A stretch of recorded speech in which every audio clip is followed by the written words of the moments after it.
Good morning, guys and girls. Today we're going to talk about modeling integer addition using pluses and minuses. So like the addition sign, the plus sign will represent positive numbers.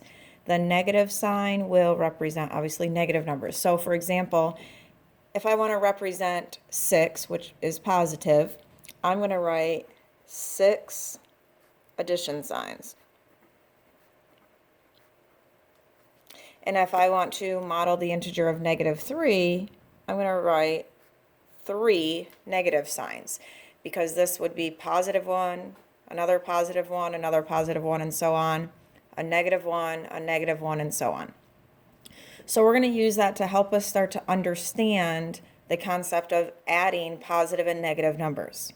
Okay, so it says model each quantity with the appropriate number of pluses and or minuses.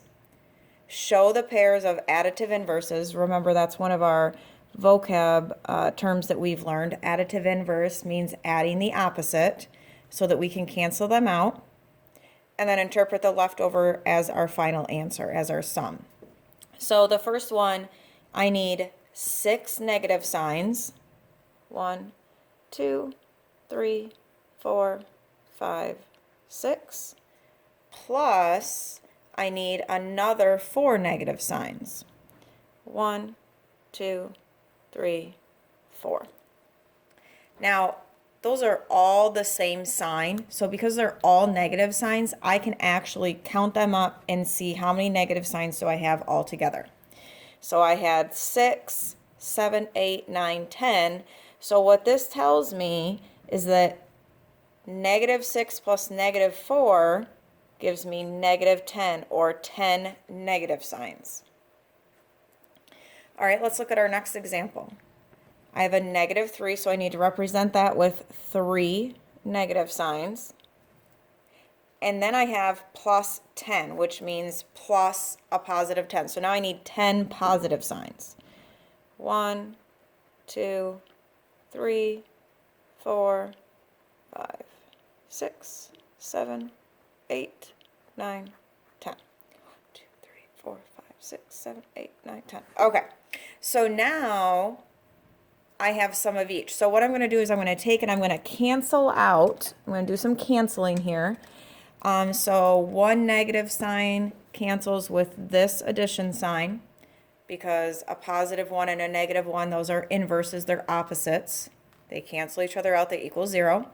I have another -1 and +1, so that equals 0. I have another -1 and +1, so that equals 0. Now all I have left are addition signs. So I'm going to count up how many of those I have. 1, 2, 3, 4, 5, 6, 7. So that tells me that if I have a -3 plus a +10, I'm going to end up with a +7 left over. A +7 left over. You guys go ahead and pause this video and do this last example and see how you do, and then you can push play and see what I did. So -9 tells me I need -9. I need 9 negatives. 1, 2, 3, 4, 5, 6, 7, 8, 9.